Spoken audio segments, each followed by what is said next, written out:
सारे ने आगे आ जाओ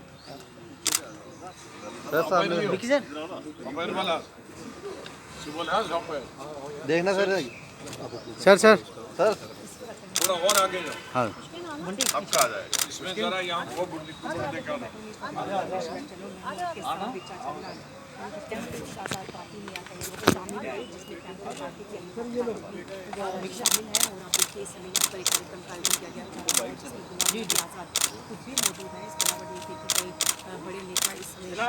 आजाद साहब जिंदाबाद, आजाद साहब जिंदाबाद, डेमोक्रेटिक कांग्रेस आजाद पार्टी जिंदाबाद।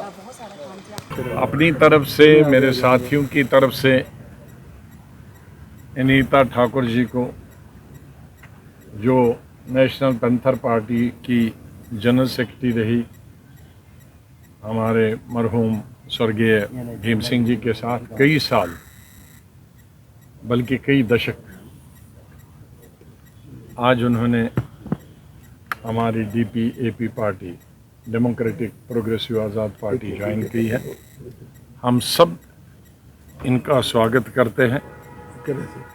करते हैं और मुझे पूरा विश्वास है कि इनके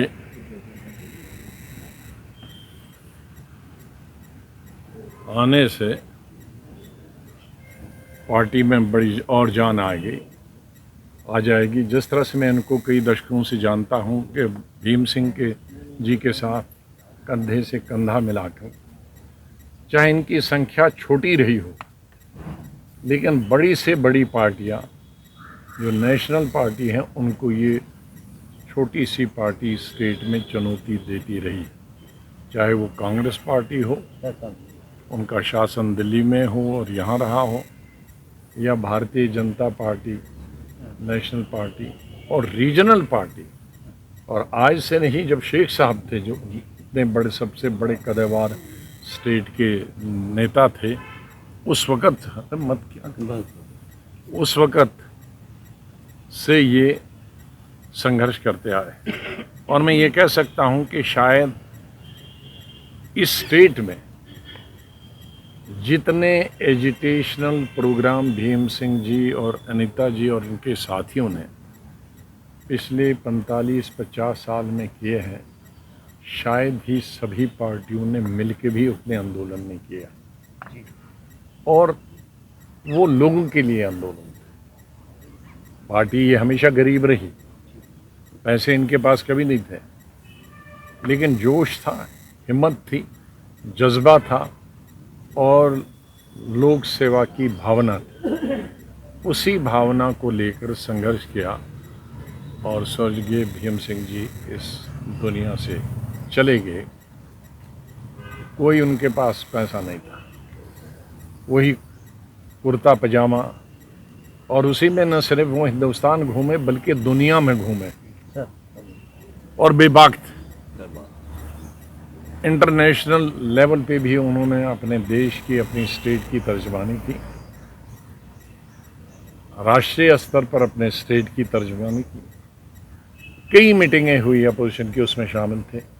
लास्ट मीटिंग मुझे याद है जो अपोजिशन लीडर्स की मोदी जी ने बुलाई थी, उसमें भी मौजूद थे।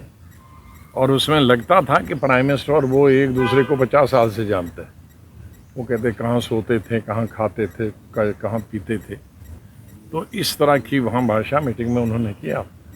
तो हमने सोचा हम तो आज जानते हैं इनको, ये तो 40 साल से उनको जानते हैं।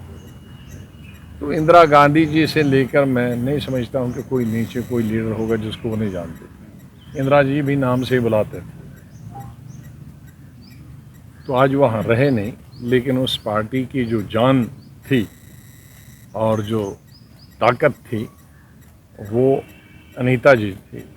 आज मैं जानता हूँ कितना उनको दुख होगा कि आज भीम सिंह जी ने जो आदर्शशिला उस पार्टी की रही थी, वो जज्बा, वो जोश लेकर, उसी जज्बे और जोश से लेकर इस पार्टी में, हमारी पार्टी में भी काम करना है।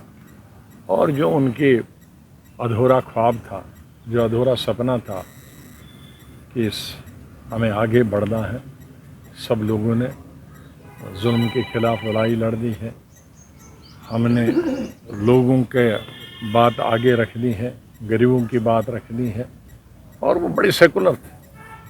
जितने केस जम्मू कश्मीर के मुफ्त में माइनॉरिटी, मुस्लिम माइनॉरिटी उसके किए हैं, उसने शायद ही किसी ने मुस्लिम लीडर या वकील ने किए हैं। तो सबसे बड़ी ये बात होगी कि एक जम्मू का राजपूत लेकिन सेकुलर टू द कोर। और आज जम्मू कश्मीर में अगर किसी चीज़ की ज़रूरत है, इलेक्शन की तो ज़रूरत है ही है, लेकिन सेकुलरिज्म की भी बड़ी ज़रूरत है। जो दराड़ पड़ गई है, जो दीवारें आर्टिफिशियल खड़ी हुई हैं, उन आर्टिफिशियल दीवारों को गिराना है और एक ऐसा समाज बनाना है जहाँ हर समुदाय, हर धर्म और हर जाति के लोग प्रेम और प्यार से रहें। मैं एक दफ़ा फिर अनीता जी का स्वागत करता हूँ। अनीता जी, इस पर विचार करने की ज़रूरत है। मैंने इन 4-5 महीनों में देखा है कि जम्मू प्रोविंस हो या कश्मीर प्रोविंस हो, 70% आबादी किसी धर्म की, किसी जाति की हो, जम्मू हो या कश्मीर हो, विशेष रूप से बॉर्डर पे जो आबादी है वो सरकारी ज़मीन है या घास चराई है। तो हमें 70% आबादी को तो मिलने का आशा है। और अगर हम पिक एंड चूज़ करेंगे वो भी बहुत गलत बात होगी। पिक एंड चूज़ नहीं करेंगे, एक ही फार्मूला लगाएंगे तो सब 70% इन्वॉल्व होंगे। तो 70% को अब हम निकाल देंगे, फिर रहेगा क्या जम्मू कश्मीर। इसलिए ये सोच गलत है। और उसमें सरकारी बिल्डिंगें भी हैं, ऐसा नहीं है, फिर तो सबको जाना पड़ेगा ना। तो ज़मीनें लोगों के लिए होते हैं। मैं बार बार कह चुका हूँ कि हिंदुस्तान की सबसे बड़ी जगहें और कीमती ज़मीन है मुंबई और दिल्ली में। दिल्ली के आसपास जितनी हज़ारों झुग्गी झोंपड़ियाँ, और एक एक झुग्गी झोंपड़ी में लाखों लोग होते हैं। हर दूसरे साल, तीसरे साल गवर्नमेंट उसको रिकग्नाइज़ करती है। तो अगर वो लाखों की ज़मीनें हम हर दूसरे साल मुफ्त में देते हैं, कोई पैसा नहीं लेते उसके, और ऊपर से रिकग्नाइज़ करने के लिए स्कूल, अस्पताल, बिल्डिंगें, राशन कार्ड, तो यहाँ तो जितने ये 70% लोग हैं, इनको सबको स्कूल, कॉलेज, सड़कें, हॉस्पिटल, राशन कार्ड दिए हैं। तो अब नकली कहाँ से रह गई? वो रिकग्नाइज हो गई। रिकग्नाइज और अनरिकग्नाइज में यही क्वालिफिकेशन है कि आप ज़मीन पे भी बैठ जाओ, सरकारी ज़मीन पे, और अगर आपको पानी, बिजली, सड़क, स्कूल, अस्पताल मिल गया तो यू आर, राशन कार्ड मिल गया, यू आर रिकग्नाइज।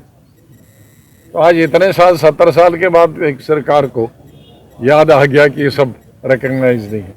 अरे जो पीछे 15 सरकारें थी और उस सरकार में हर आदमी का था, एनसीबी थी, पीडीपी थी, बीजेपी थी, कोई भी पार्टी जम्मू कश्मीर वो उसका हिस्सा था। तो उन्होंने ये सब जब रिकग्नाइज किया है तो अब क्यों डी रिकग्नाइज कर रहे हैं? तो फिर एक उथल पुथल। जम्मू कश्मीर के लोग अभी कई परेशानियों से गुजर रहे हैं। महंगाई है, बेकारी है, बेरोज़गारी है, एम्प्लॉयमेंट नहीं है। 6 साल से 3 दफ़ा ये रिक्रूटमेंट हुई और तीनों दफ़ा कैंसिल हुई। तो ऊपर से अब घरों से भी वंचित रखोगे तो कहाँ जाएंगे लोग? मैं सरकार से और माननीय गवर्नर साहब से निवेदन करूँगा कि ये मिस एडवेंचर है, इसकी छोड़कर और कोई कंस्ट्रक्टिव लोगों के लिए काम करे और हमारे परेशान